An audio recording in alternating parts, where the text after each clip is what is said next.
وعلى آله وأصحابه أجمعين رب اشرح لي صدري ويسر لي أمري واحلل عقدة من لساني يفقهوا قولي سبحانك لا علم لنا إلا ما علمتنا إنك أنت العليم الحكيم ولا حول ولا قوة إلا بالله العلي العظيم ولا حول ولا قوة إلا بالله العلي العظيم ولا حول ولا قوة إلا بالله العلي العظيم أما بعد. Yang mulia Tuan Imam, pengurusi masjid dan seluruh ahli jawatan kuasa, tuan-tuan haji, perempuan hajah, para ustaz, ustazah, muslimin dan muslimat, hadirin sidang jemaah yang dirahmati Allah Ta'ala sekalian. Alhamdulillah, kita panjatkan setinggi-tinggi kesyukuran kepada Allah Subhanahu Wa Ta'ala kerana diberi ruang dan kesempatan untuk sama-sama kita hadir pada malam yang berbahagia ini bagi mengikuti kuliah maghrib bulanan setiap hari Rabu yang ketiga pada setiap bulan, untuk sama-sama kita mengikuti pengajian sirah Nabi SAW menggunakan kitab As-Siratun Nabawiyah Durusun wa Ibar, sirah Nabi, pengajaran dan pedoman, yang dikarang oleh almarhum Dr. Mustafa As-Sibai rahimahullah. Tuan-tuan sidang jemaah sekalian, malam ni kita bertemu pada malam 12 Sya'ban tahun 1440 Hijriah. Berbaki beberapa hari sahaja lagi untuk kita menghadapi bulan Ramadan. Mudah-mudahan Allah Ta'ala beri rahmat, keberkatan, kesihatan, panjang umur, sehingga kita dapat bertemu dengan bulan Ramadan pada tahun ini insya-Allah. Tuan-tuan sidang jemaah sekalian, kita masih duduk pada perbincangan mengenai pengajaran bagi keseluruhan peperangan yang telah kita ikuti dalam kitab kita ini, iaitu kita telah membincangkan sebanyak 11 peperangan daripada 28 peperangan yang dipimpin oleh Nabi. Dalam kitab kita ni dimasukkan 11 saja. Perang Badar, perang Uhud lawan Yahudi Bani Nadir, perang Ahzab lawan Yahudi Bani Quraizah, perang Khaybar, Hunain, Tabuk, Fathu Mekah. 11 peperangan ini telah selesai kita ikuti dan sekarang kita duduk pada bahagian pengajaran daripada keseluruhan peperangan itu. Jadi pengajaran perang ni dihimpunkan semuanya di belakang, Habis semua perang baru dimasukkan pengajaran perang. Berbeza dengan bab-bab yang lain. Waktu Nabi sebelum diangkat menjadi Nabi, habis satu bab terus ada pengajaran. Turun wahyu, permulaan dakwah, habis bab 2 tu ada pengajaran. Perang tak? Perang kalau habis satu perang pengajaran, habis satu perang pengajaran, tak habis kita. Jadi pengajaran ni dihabiskan sebelah pengajaran, dikumpulkan pengajaran tu di hujung ni. Sebelah peperangan selesai, ada pengajaran di belakangnya. Pada bulan lepas, bukan bulan lepas, 2 bulan lepas. Bulan lepas saya tak dapat hadir. 2 bulan lepas kita telah masuk sebanyak 6 pengajaran. Saya tak ulang dah lah. Jadi malam ni kita sambung pengajaran yang ke-7.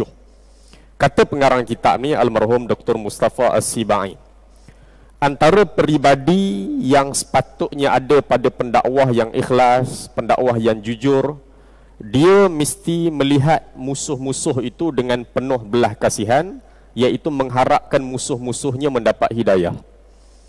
Marah-marah, tapi di sudut hati kecil kita tu ada perasaan mudah-mudahan dia berubah. Tu pendakwah jujur. Bukan di sudut hati ni mudah-mudahan kawan elok masuk neraka lah. Tak ada harapan. Pendakwah yang jujur, marah-marah depan, tapi dalam hati nak tengok kawan ni dapat hidayah. Nak tengok kawan ni dapat hidayah. Dia juga membuka ruang kepada mereka untuk beriman, dengan harapan moga-moga Allah mencampakkan petunjuk ke dalam hati mereka. Maka sebab tu ada orang perangainya tak elok, marah perangainya. Bukan batang tubuh dia kita boikot, kita pulau, kita hina, tak nak bersama dengan dia. Kita tak setuju perbuatan dia. Jangan kita campakkan orang ke neraka. Kalau nak kira jahatnya Abu Jahal ni, tak ada harapan dah hidayah kepada zuriat dia. Akhirnya Ikrimah beriman kepada Allah, anak pada Abu Jahal. Dan bila Ikrimah beriman, Nabi tak benarkan lagi sahabat menyebut tentang kisah Abu Jahal di hadapan Ikrimah. Boleh jadi bukan zaman ayah dia beriman, zaman ayah dia dapat hidayah, dia ada zuriat. Maka jangan kita ambil alih menetapkan orang ke neraka, jangan. Oleh itu kita dapat memahami rahsia beberapa peristiwa berikut, menunjukkan Nabi ni jujur nak tengok manusia pihak musuh dapat hidayah ni. Kita boleh tengok dalam beberapa peristiwa berikut. Antaranya dia kata bagaimana sikap Nabi terhadap tawanan perang Badar. Tawanan perang Badar.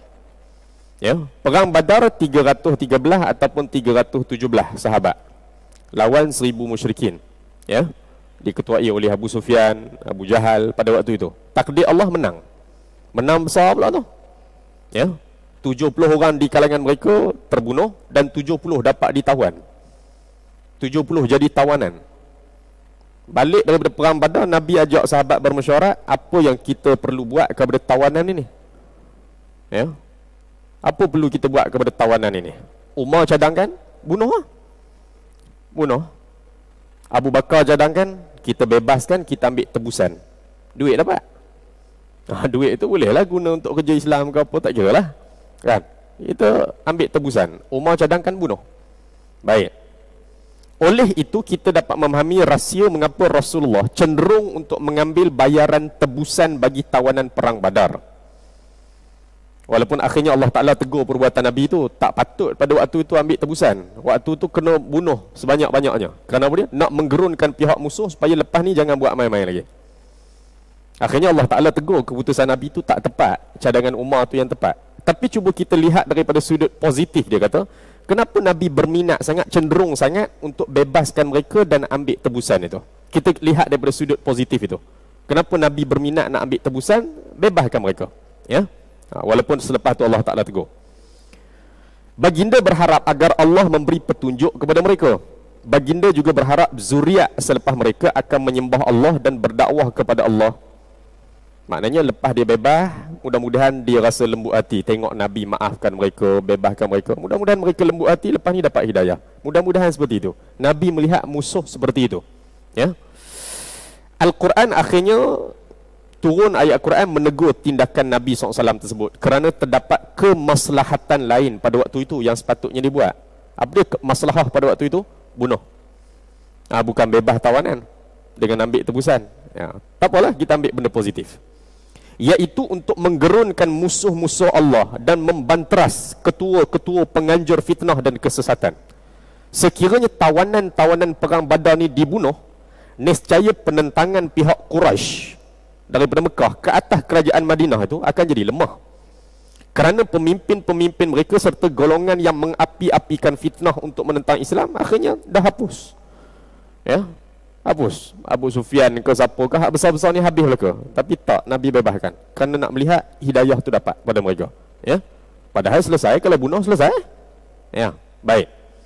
Yang kedua, kita nak tengok Nabi ni jujurnya melihat musuh ni sebagai objek dakwah, iaitu dalam peristiwa Abbas.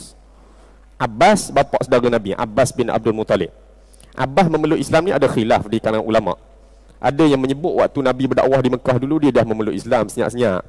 Ya, ada riwayat sebut seperti itu. Dia di Mekah dulu dia dah peluk Islam senyap-senyap. Ya. Dan ada juga dia menyebut bila Nabi nak pembukaan kota Mekah. Tahun ke-8 Hijrah, Nabi daripada Madinah nak masuk ke Mekah, tengah jalan bertemu dengan keluarga Abbas yang kebetulan nak pergi ke Madinah nak memeluk Islam. Jadi ada yang pendapat yang menyebut waktu itu dia baru memeluk Islam, dan ada yang menyebut di Mekah dulu dia dah memeluk Islam tapi senyap-senyap rahsia kerana banyak benda kepentingan yang dia nak jaga pada waktu itu. Baik. Rahsia lain kita boleh tengok iaitu Nabi terima tebusan sekali lagi. Iaitu dalam kes Abbas bin Abdul Muttalib ni, pak saudara Nabi. Ya. Dia ni salah seorang tawanan dalam perang Badar. Kata pengarang kitab ni, Abbas salah seorang tawanan perang Badar. Abbas mempunyai beberapa jasa membantu Rasulullah sebelum beliau mengumumkan keislamannya. Banyak jasa dia. Antaranya jasa dia waktu Nabi berdakwah di Mekah. Waktu Nabi berdakwah di Mekah tahun ke-10 kenabian, Nabi pergi berdakwah ke kemah-kemah jemaah haji selepas balik daripada Isra' dan Mi'raj itu. Ya, selepas balik daripada Taif, layanan buruk, kemudian berlaku Isra' Mi'raj, orang Mekah pun tekanan begitu kuat. Nabi berdakwah kepada jemaah haji yang datang ke Mekah pada musim haji, khasnya mereka yang datang daripada Madinah, Yathrib. Tahun ke-10 Nabi dapat satu kabilah di kemah itu, kabilah Aus. Tahun ke-11 kenabian dapat kabilah Khazraj daripada Madinah juga. Tahun ke-12 kenabian, dua-dua kabilah ni datang berbai'ah dengan Nabi. Bai'ah di Bukit Aqabah kali pertama. Janji beriman pada Allah, tak nak syirik, perangai tak elok zaman jahiliah tak nak buat dah. Tahun ke-13 kenabian, kabilah Aus dan kabilah Khazraj datang. Jumlahnya makin ramai datang daripada Madinah. Jumpa Nabi senyap-senyap pada musim haji. Di mana? Bukit Aqabah juga. Berlaku bai'ah Aqabah kali kedua. Ikrar mereka kali kedua ni berat sikit. Mereka berjanji akan bangun tegakkan agama Allah waktu susah ke, senang ke, miskin ke, kaya ke, suka ke, tak ke. Dan yang paling penting, kalau Nabi berhijrah ke Yathrib, hijrah ke tempat kami, Madinah tu, kami akan bela Nabi macam kami bela diri kami, isteri kami, anak-anak kami. Tu berat kandungan bai'ah mereka di Bukit Aqabah kali kedua. Baik, siapa yang atur pertemuan bai'ah ni? Abbas lah. Abbas lah yang atur pertemuan Nabi dengan orang Aus dengan Khazraj ni pada musim haji tu. Dia yang atur, jaga kerajaan, tempat mana sesuai buat pertemuan. Abbas lah yang atur. Maka sebab tu bila berlaku perang Badar, tengok-tengok Abbas salah seorang tawanan, Nabi ingat dia ada jasa. Orang ni ada jasa. Ya, ada jasa. Baik. Bila seperti itu, ya, dia kata dia juga melaporkan kepada Rasulullah setiap pergerakan pihak Quraisy di Mekah dulu. Ada apa-apa perancangan pihak Quraisy, dia cepat-cepat pergi maklum kat Nabi. Itu sumbangan dia, ya. Bagi saya, bagi pengarang kitab ni lah, dia kata perkara ini menunjukkan beliau merupakan seorang Islam yang menyembunyikan keislamannya. Kata pengarang kitab ni, menurut saya dia tu telah Islam di Mekah dulu senyap-senyap. Berdasarkan sumbangan dia, pengorbanan dia, tak mungkin dia nak bela macam tu, kan? Tapi tak mustahil pun, kerana bapa saudara Nabi Abu Talib bela Nabi sungguh-sungguh. Abu Talib walaupun tak beriman. Jadi kalau Abbas duduk di Mekah belum memeluk Islam, dia bela Nabi pun bukan benda pelik. Cuma menurut pengarang kitab ni, dia kata berdasarkan perkara tersebut, ya, perkara ini menunjukkan beliau merupakan seorang Islam yang menyembunyikan keislamannya. Baik, ya. Walaupun ada pendapat sebut dia Islam waktu Nabi dah hijrah ke Madinah. Bagaimana Rasulullah boleh membunuh dia? Sedangkan inilah kedudukan beliau bersama dengan Nabi. Hubungan anak saudara dengan pak saudara, pernah korban cukup tinggi untuk Nabi. Jika Abbas seorang Islam dan Rasulullah menjatuhkan hukuman bunuh ke atasnya, baginda melanggar syariat yang mengharamkan pembunuhan seorang Muslim. Kalaulah kata waktu dia jadi tawanan itu, dia dah benar-benar memeluk Islam, tiba-tiba Nabi bunuh juga, bermakna perbuatan Nabi bercanggah dengan syariat Islam, bunuh orang Muslim yang sudah mengucap dua kalimah syahadah. Kalau waktu tu sungguh dia memeluk Islam, kata pengarang kitab ni. Dan kalaulah dia ditawan waktu perang Badar tu, katalah waktu tu dia memang masih musyrik, ya, akhirnya Nabi bunuh juga, menunjukkan bahawa syariat Islam tidak membezakan antara kaum kerabat maupun orang biasa. Kalau kata Nabi bunuh dia waktu tu memang confirm dia musyrik, Nabi pun bunuh juga, itu pun tak ada masalah pun, kerana Islam tak bezakan sama ada kau kerabat aku ke, ada adik-beradik ke, hubungan kekeluargaan ke, no. Waktu tu, baik. Tiba-tiba Nabi bebaskan Abbas, ya. Syariat bersikap tegas dan memusuhi sesiapa saja yang memerangi Allah dan Rasul walaupun kaum kerabat, ya. Katalah waktu tu Abbas masih musyrik, tiba-tiba Nabi bunuh dia, maka wajarlah, ya, siapa-siapa yang perangi Allah dan Rasul walaupun kaum kerabat, kita terpaksa lawan. Orang musyrik dan munafik pula akan merebut peluang ini untuk menghebohkan diskriminasi ini. Kalau kata Nabi bebaskan, dia benar-benar musyrik, jadi tawanan perang, tiba-tiba Nabi bebas pula, orang munafik pun akan cari modal juga, bebas pak saudara. Orang munafik akan sebut juga. Baik, mereka juga akan menggunakan peluang ini untuk melemahkan kepercayaan terhadap keadilan dan kebersihan Nabi daripada pengaruh hawa nafsu dalam segala tindak tanduknya. Mereka akan sebut Nabi tak adil, kata bersih dalam bab menjatuhkan hukuman, tiba-tiba dia pun tak adil juga. Perkara ini tidak membawa apa-apa kemaslahatan kepada dakwah. Maka sebab itu tawanan perang Badar Nabi bebaskan, Abbas Nabi bebaskan. Marah-marah dengan sikap orang yang bermusuh dengan kita, tapi lihat itu sebagai objek dakwah kita untuk jangka masa panjang. Ini pendakwah yang jujur. Baik. Yang ke-8 tuan-tuan sekalian, pengajaran yang ke-8. Melanggar arahan pemimpin yang tegas, melanggar arahan pemimpin yang jauh pandangannya, dia akan membawa kepada kerugian dalam pertempuran. Pertempuran apa pun lah, ya, langgar arahan pemimpin yang tegas, jauh pandangan, dia rugi dalam pertempuran. Kita sudah beri kepercayaan kepada dia, apa jadi pun jalanlah, ya. Ini sebagaimana terjadi dalam Ghazwah Uhud, peperangan Uhud. Ya, perang besar yang kedua selepas daripada perang Badar. Perang Badar tahun kedua Hijrah, musyrikin Mekah kalah, nak tuntut bela sebab malu, akhirnya terjadilah perang Uhud. Perang Uhud ni mereka menang lah kalau nak kiranya. Baik. Mereka boleh tukar menjadi kemenangan untuk pusingan yang kedua. Demikianlah kesan melanggar perintah pemimpin. Ia boleh melenyapkan peluang dan memberi kemenangan kepada musuh. Allah telah memberi amaran azab kepada orang mukmin sekiranya mereka melanggar perintah Rasulullah. Antaranya Allah Ta'ala berfirman dalam surah An-Nur ayat 63, "Falyahdharil ladzina yukhalifuna an amrihi an tusibahum fitnah aw yusibahum adzabun alim." Beringat serta berjaga-jagalah, jangan mereka ditimpa balak bencana atau ditimpa azab seksa yang tidak terperi sakitnya. Surah An-Nur ayat 63. Perbahasan tentang taat pemimpin ni panjang lebar lah. Tu kena buka kitab-kitab ilmiah sikit lah, bab fiqh, bab kenegaraan, ya. Dalam hal apa kita boleh taat pemimpin, ya. Dalam benda apa yang kita kena berlepas diri, ya. Dalam hal apa yang kita kena lawan, tegur dan sebagainya. Baik, Islam ajar bagaimana naikkan pemimpin, ya. Islam ajar bagaimana tegur, Islam ajar bagaimana bantah, dan Islam juga ajar bagaimana nak turunkan kalau memang tak boleh nak buat kerja dah, tak layak dah, ya. Islam ajar bagaimana naik, Islam juga ajar bagaimana turunkan.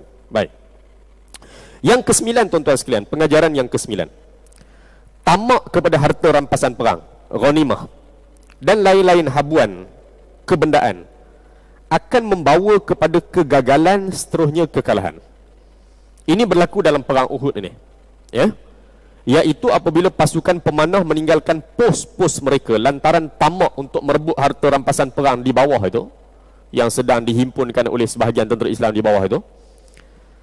Situasi begini juga terjadi dalam pertempuran Hunain. Perang Hunain pun sama macam ni juga. Perang Hunain ni tahun ke-8 Hijrah, selepas pembukaan kota Mekah. Tahun ke-8 Hijrah, Nabi daripada Madinah 10,000 bersama 10,000 para sahabat buka kota Mekah. Nabi sempat duduk di Mekah 19 hari. Susun atur pentadbiran kerajaan baru Mekah ni, kemudian baru Nabi balik semula ke Madinah dan wafat di Madinah tahun ke-11 Hijrah. Dalam tempoh pembukaan kota Mekah tu, tak ada berapa hari pun akhirnya berlaku perang Hunain. Kerana ada satu kabilah Arab dekat dengan kawasan Mekah tu tak nak tunduk kepada kerajaan baru Mekah itu. Kabilah Hawazin dan kabilah Bani Thaqif. Akhirnya berkomplot dengan beberapa kabilah-kabilah kecil yang lain, berlaku perang Hunain. Mereka lawan kerajaan Mekah. Kerana Nabi berjaya buka kota Mekah pada waktu itu. Ya. Akhirnya apa yang berlaku dalam perang Hunain? Pusingan pertama menang besar. Musuh lari. Akhirnya para sahabat, orang Islam, khasnya orang Mekah yang baru memeluk Islam. Selepas pembukaan kota Mekah tu, bila Nabi ajak pergi perang Hunain, orang Mekah yang baru memeluk Islam ikut juga. Ikut juga tuan-tuan sekalian. 10,000 yang terlibat dalam perang Hunain adalah sahabat yang datang daripada Madinah bersama dengan Nabi waktu pembukaan kota Mekah. 2,000 lagi orang Mekah yang baru memeluk Islam, campur jadi 12,000. Musuh dah lari dah, tengok orang Islam kumpul harta rampasan perang, patah balik. Serangan bertubi-tubi, berkecamuk habis pasukan tentera Islam. Yang awal sekali lari siapa dia? Hak baru memeluk Islam ni. Kerana dia tak faham lagi matlamat perang. Tak faham lagi matlamat perang ni. Duk nampak ghanimah tu. Baik. Jadi berlaku dalam perang Uhud dan berlaku dalam perang Hunain. Ya, apabila orang Islam telah menang pada permulaannya. Sebahagian mereka merasa tamak kepada harta rampasan perang, lalu berhenti daripada mengejar musuh yang berundur tu. Tak apa, okey, sudah tu. Baik. Akibatnya musuh kembali menyerang orang Islam dan mereka tewas dalam dua perang ini, Uhud dan Hunain. Jika bukan kerana sokongan daripada Allah dan keteguhan Rasulullah bersama dengan beberapa orang sahabat yang ikhlas sungguh, ya, bertahan keliling Nabi, nescaya kekalahan tersebut tidak akan bertukar kepada kemenangan besar sebagaimana yang berlaku. Tapi kerana berkat bantuan daripada Allah, keyakinan Nabi, ada lagi berapa orang sahabat yang bertahan melingkungi Nabi yang diserang pada waktu perang Uhud dan Hunain. Akhirnya sebelum tamat perang, orang Islam dapat capai kemenangan semula. Ya, bantuan Allah, dan ada sahabat yang lindungi Nabi. Nabi cedera dalam perang Uhud dan ada beberapa orang sahabat yang melindungi Nabi. Demikian jugalah, kata pengarang kitab ni, sikap tamak pendakwah terhadap habuan dunia. Dia sebut dalam realiti pada hari inilah, nak kaitkan dengan apa yang pernah berlaku dalam sirah dulu. Dia kata demikian juga sikap tamak para pendakwah terhadap habuan dunia dan tindakan mereka menghimpun harta, rumah, tanah, ya. Sikap ini akan menjejaskan dakwah dan memberi kesan negatif kepada jiwa manusia. Ia menyebabkan orang ramai meragui kejujuran pendakwah terhadap apa yang diserunya, ya. Ia juga akan mendorong manusia menuduhnya melakukan dakwah bukan kerana mencari keredaan Allah, bahkan demi mengumpul puing-puing habuan dunia dengan mempergunakan nama agama dan dakwah. Ya. Baik. Nak kaya cari ikut jalan lain. Ni pun kadang-kadang orang silap faham kok. Kalau macam tu ustaz tak boleh beli rumah besar ke? Ustaz tak boleh pakai kereta besar ke? Boleh, sila. Cari ikut jalan lain. Tapi dengan kerja-kerja urusan agama ni, orang nampak kita duk kaut kekayaan melalui itu, dia tak berapa bagus. Fitnah tu dia akan berlaku, kan? Dah lah cari kekayaan melalui jalan itu, kemudian duk pamer kat orang pula, beli kereta besar, duk tayang di Facebook. Tayang Facebook saja. Mewah, rumah mewah, duk tayang je kerja. Akhirnya makmum jemaah yang bawah ni yang susah, kan? Tengok kecil hati. Kita duk cakap bab tawaduk, rendah diri, tiba-tiba orang tengok dia cari kekayaan melalui jalan ini. Maka tak berapa cantik. Nak kaya, nak mewah, cari jalan lain lah. Buat apa benda lain? Menega ke apa benda tu pulang lain. Tapi melalui urusan agama ni, tiba-tiba kaut keuntungan melalui sini, pengarang kitab dia kata tak berapa bagus. Dia jadi timbul fitnah. Timbul fitnah. Baik, macam-macam lah. Letak harga terlajak tinggi, letak bayaran melampau-lampau sampai menyusahkan orang dan sebagainya. Baik, tu benda-benda yang perlu diambil perhatian. Anggapan sedemikian merupakan halangan orang ramai untuk menerima agama Allah. Akhirnya kadang-kadang hari ni orang duk hina agamawan, duk hina ulama, duk hina tok guru, duk hina ustaz ni, kadang-kadang berpunca kerana dia. Punca kerana ada segelintir agamawan seperti itu yang kita tak boleh nafikan. Jangan nafikan. Memang ada. Jadi kita nak kata apa? Akhirnya kerana segelintir di kalangan agamawan seperti itu, akhirnya orang awam pelekeh, habis semua kena. Ustaz ikhlas kata ikhlas, semua kena belaka. Maka sebab tu gelaran lebay apa semua ni jadi bahan mainan lah. Kalau baca Facebook ke baca WhatsApp tu, habis semua panggil lebay ke lebay, kan? Gitulah gelaran-gelaran sini seperti itu berpunca daripada segelintir agamawan yang perangai tak berapa bagus seperti itu, yang perlu diperbaiki, ya. Baik, ni muhasabah. Kadang-kadang ada juga ustaz ni, bila orang komen ustaz sikit, dia kerja nak melenting, dia kira semua ustaz bagus lah ke? Tak ke? Ada benda yang kritikan orang awam yang perlu kita muhasabah. Ambil perhatian, muhasabah. Kita letak kelompok kita, bila jadi agamawan ada ilmu sikit, tak boleh orang kritik, tak boleh orang pertikaian, tak boleh orang condemn langsung pun tak bagus juga. Tak bagus juga. Bukan Nabi tu. Bahkan Nabi yang Allah pilih jadi Nabi pun tu masih membuka ruang perbincangan dengan para sahabat, masih mendengar pandangan-pandangan para sahabat, termasuk dalam hal-hal peperangan. Dalam hal yang sahabat pakar di bidang perang, Nabi dengar, buka kemukakan pandangan kepada sahabat. Walaupun Nabi boleh sebut, aku Nabi, pandai aku buat keputusan apa pun, tak. Apatah lagi ustaz biasa ngaji, ada ilmu sikit-sikit, dia belajar tak tentu hala, tak boleh.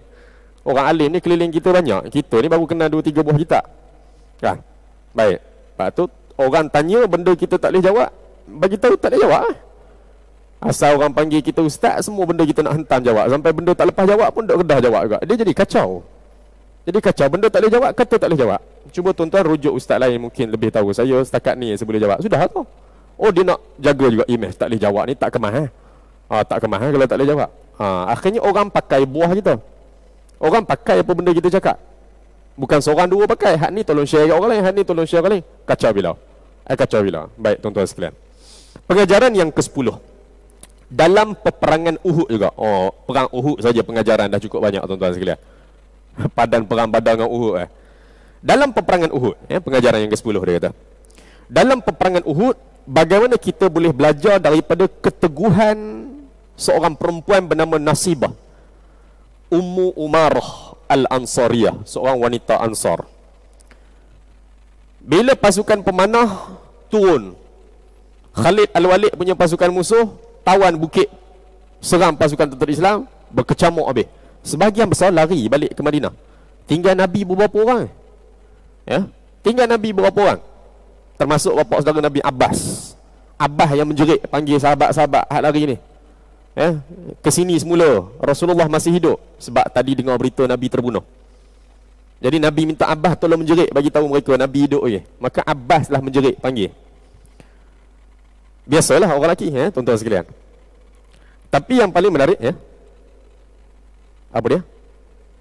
Dalam perang, minta maaf, dalam perang Hunain, dalam perang Uhud ni tuan-tuan sekalian, minta maaf.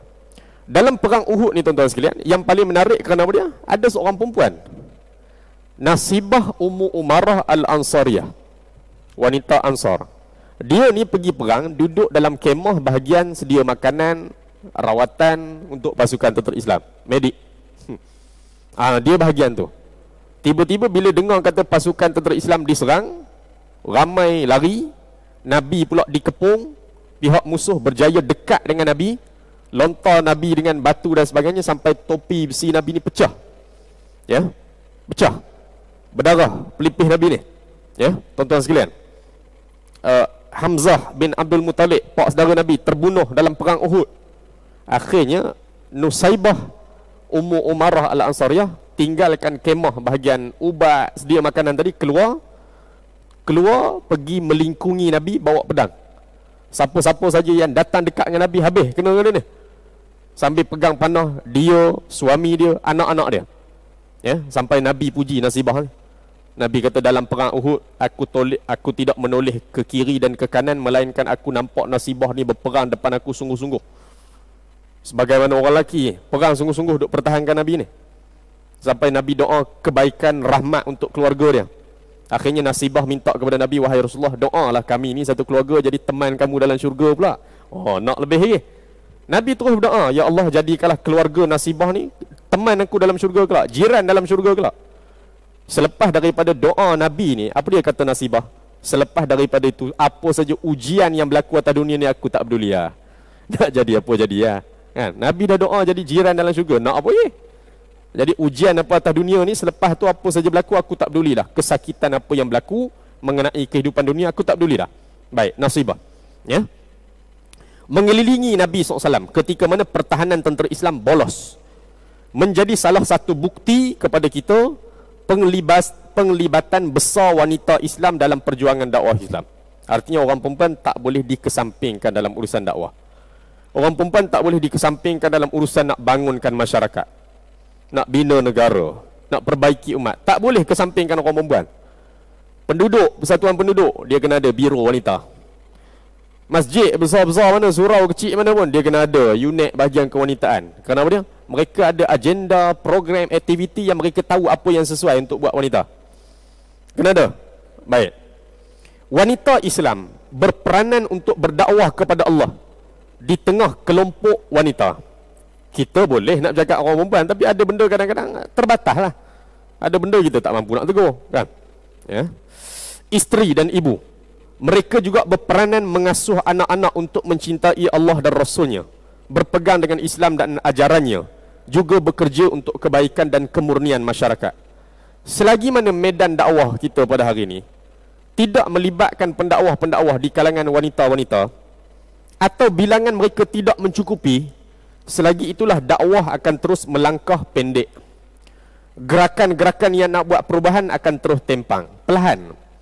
Situasi ini akan berterusan sehinggalah separuh daripada umat ini, yakni golongan wanita, mendengar dakwah kebaikan itu, bahkan menjadi penggerak kepada urusan-urusan tersebut. Seterusnya, sanubari dan hati-hati mereka tersedar untuk mencintai kebajikan, tampil maju untuk agama, dan segera berpegang dengan ikatan yang kukuh. Maka sebab tu perbincangan mengenai orang perempuan datang ke masjid ni, tuan-tuan sekalian, kita kena sentiasa update fatwa-fatwa terkini. Dulu kadang-kadang sampai orang perempuan datang masjid ni tak boleh langsung ni, haram terus. Kena baca fatwa-fatwa terkini, bagaimana pandangan ulama tentang wanita mari masjid. Kalau sekadar mari masjid semata-mata nak semayang berjemaah, okeylah, boleh semayang berjemaah dengan anak-anak perempuan di rumah. Tapi kalau dia hadir masjid kerana hidupnya majlis-majlis keilmuan, waktu tu kita nak halang orang perempuan mari masjid kerana dia takut bercampur lelaki perempuan. Ni kena fikir balik, tuan-tuan sekalian. Kecuali wanita tak datang masjid, suami dengar, balik suami tolong ajar balik buat isteri. Ni cantik. Tapi saya rasa tak jadi. Rasanya dia tak macam tu. Maka orang perempuan yang tak ada urusan apa, anak-anak pun dah besar, dia kadang-kadang nak mari masjid ni dengan anak kecil lah, menangis lah apalah. Dia tak ada apa dah, anak habis dah masuk universiti, sekolah apa dah. Dia nak mari masjid dengar majlis ilmu, boleh. Cuma jagalah batas pergaulan, soal pemakaian dan sebagainya, boleh, mari. Ya, apatah lagi ilmu-ilmu berkaitan dengan kewanitaan, masalah fiqh dan sebagainya yang memerlukan kefahaman orang perempuan. Kemudian kita marah orang perempuan tak nak terlibat dengan dakwah. Bini di rumah tak reti agama, kita merepek apa anak ngaji Quran pun tak reti, mak duk buat apa. Memang sebab dia pun tak mengaji. Maka sebab tu keperluan majlis ilmu melibatkan orang perempuan ni tak salah. Baca fatwa-fatwa terkini tentang hal tersebut supaya orang tak nampak agama Islam ni agama yang jumuk sangat, statik, tak boleh berubah mengikut keadaan dan sebagainya. Agama dia tak macam tu, tuan-tuan sekalian. Baik. Pengajaran yang ke-11. Kecederaan Rasulullah sallallahu alaihi wasallam dalam perang Uhud. Perang Uhud lagi. Tak habis lagi pengajaran perang Uhud ni. Perang Uhud saja.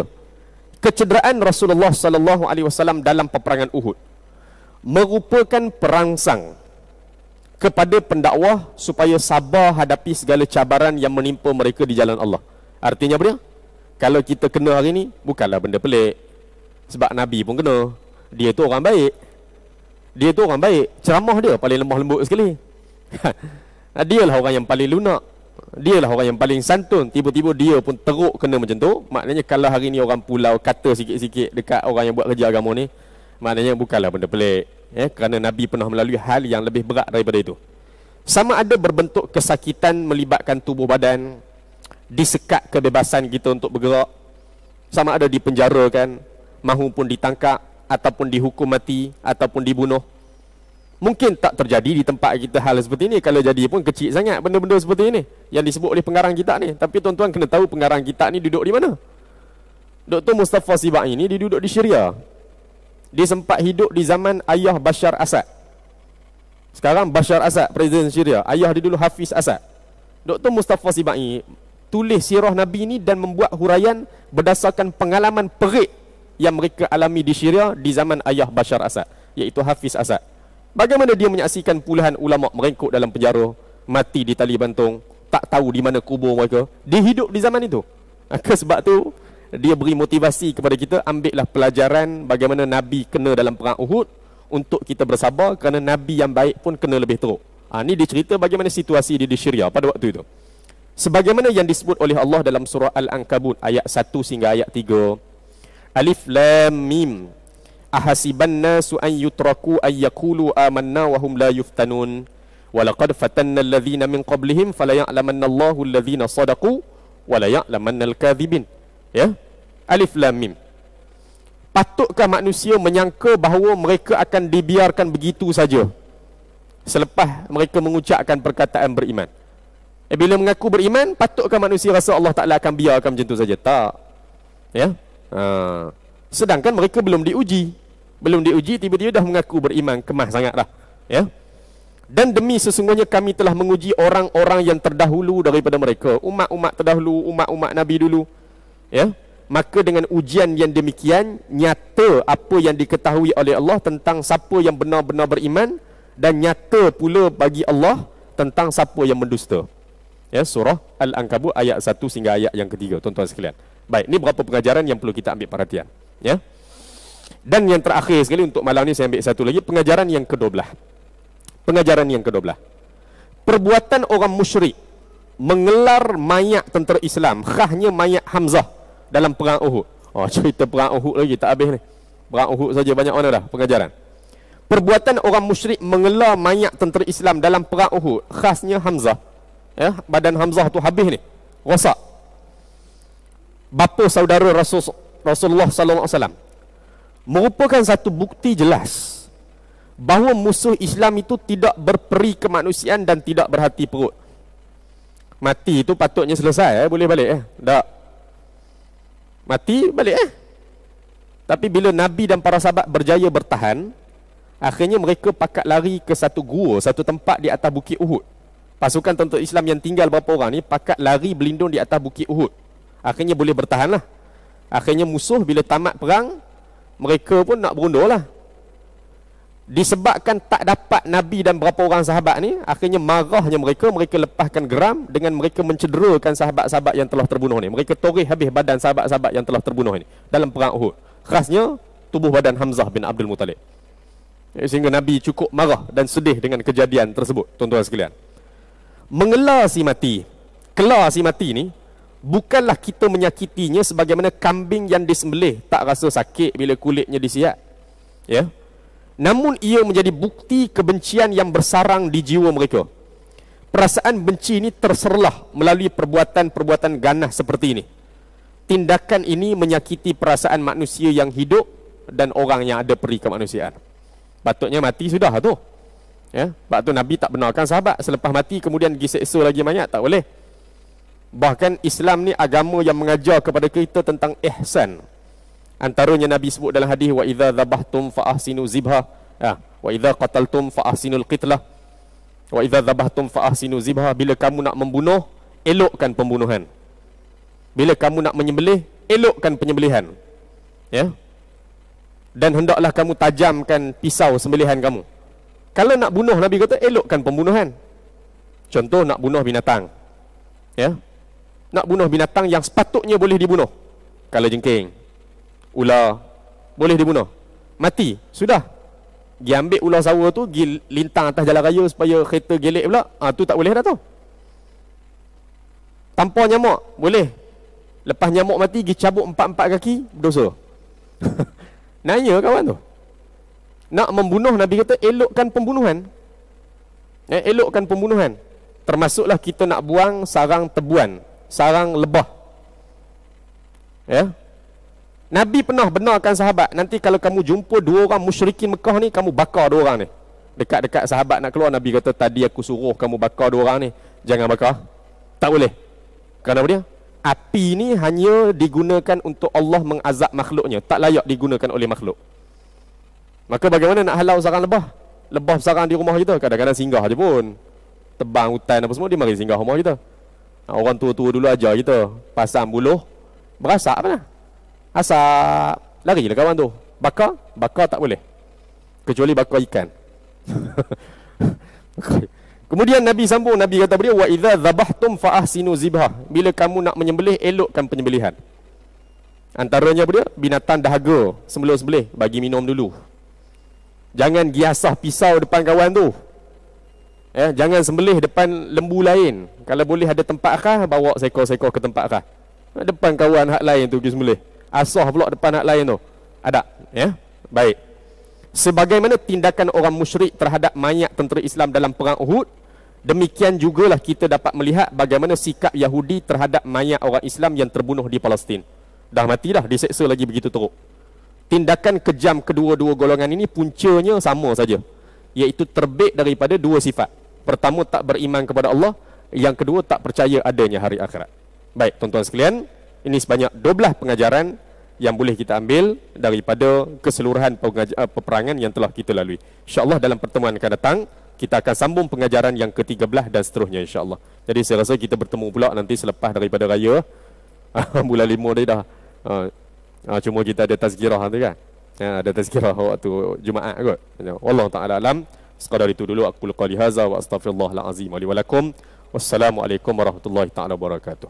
Subhanakallah bihamdika asyhadu an la ilaha illa anta astaghfiruka wa atubu ilaik. Bismillahirrahmanirrahim. Wal 'asri innal insana lafi khusr illa alladziina aamanu wa 'amilus salihati wa tawasaw bil haqqi.